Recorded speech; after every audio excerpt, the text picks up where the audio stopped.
తెలంగాణలోని జగిత్యాల, కరీంనగర్ తదితర ప్రాంతాల నుంచి వచ్చిన నలుగురు వ్యక్తులు కాకినాడలో చోరీ చేయడం తెలిసిందే. ఈ నెల 14వ తేదీన కాకినాడ నగరంలో ఉంటున్న మహాలక్ష్మి ఇంట్లో దొంగలు చొరబడి నగదు, బంగారు ఆభరణాలు చోరీ చేశారు. దీంతో ఆమె కాకినాడ 1 టౌన్ పోలీస్ స్టేషన్లో ఫిర్యాదు చేశారు.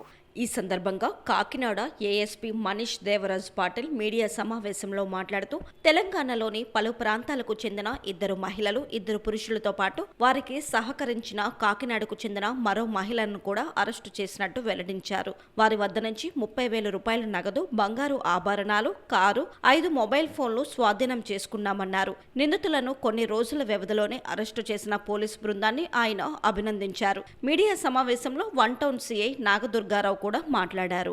Crime number 59/25 under section 309 BNS సంబంధించింది రాబరీ కేసు ఒకటి కాకినాడ 1 టౌన్ లో 15వ తారీఖున రిజిస్టర్ చేయడం జరిగింది.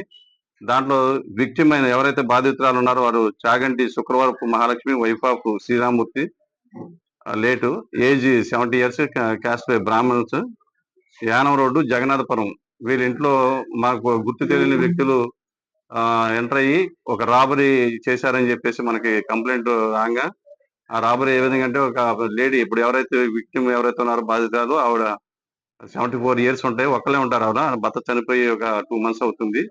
ఈవిడ అక్కడే ఉండడం వల్ల ఎవరో గుర్తు తెలియని వ్యక్తులు వచ్చి లోపలికి ఎంటర్ అయ్యి మొత్తం నోట్లో గుడ్డలై కప్పేసి పెట్టేసి, చేతులకి కాళ్ళు తాళ్లతో కట్టేసి ఇంట్లో ఉన్న వస్తువులు దొంగతనం చేశారని చెప్పేసి మాకు కంప్లైంట్ రాగా వెంటనే మా ఏఎస్పీ సార్కి ఇన్ఫార్మ్ చేసి, అదేవిధంగా ఎస్పీ సార్కి కూడా తెలియజేసి కేసు మీద నమోదు చేసి, దీని మీద మా ఏఎస్పీ సారు ప్లస్ ఎస్పీ గారు క్లోజ్ పర్యవేక్షణలో ఒక 4 బృందాల కింద సిసిఎస్ టీము, సిఐ గారు వి కృష్ణ గారు, వాళ్ళ ఎస్ఐ గారు, వాళ్ళ టీము, తర్వాత అదేవిధంగా 1 టౌన్ నుంచి నేను, మా స్వామినాయుడు ఎస్ఐ గారు, అదేవిధంగా IT core support Durgasekhar Reddy గారు, వాళ్ళ టీము అందరూ కలిసి మొత్తం టెక్నికల్ ఆస్పెక్ట్ లో దీంట్లో వచ్చేటికి అన్ని రకాలుగా అన్ని కోణాల్లో దర్యాప్తు చేయడం జరిగింది. దీంట్లో ప్రధానంగా మాకు వచ్చిన లీడు అక్కడ ఉన్న టవర్ డంప్స్, తర్వాత కాల్ డీటెయిల్స్, అదేవిధంగా ఆ ఏరియాలో ఉన్న సీసీ ఫుటేజ్ ఆధారంగా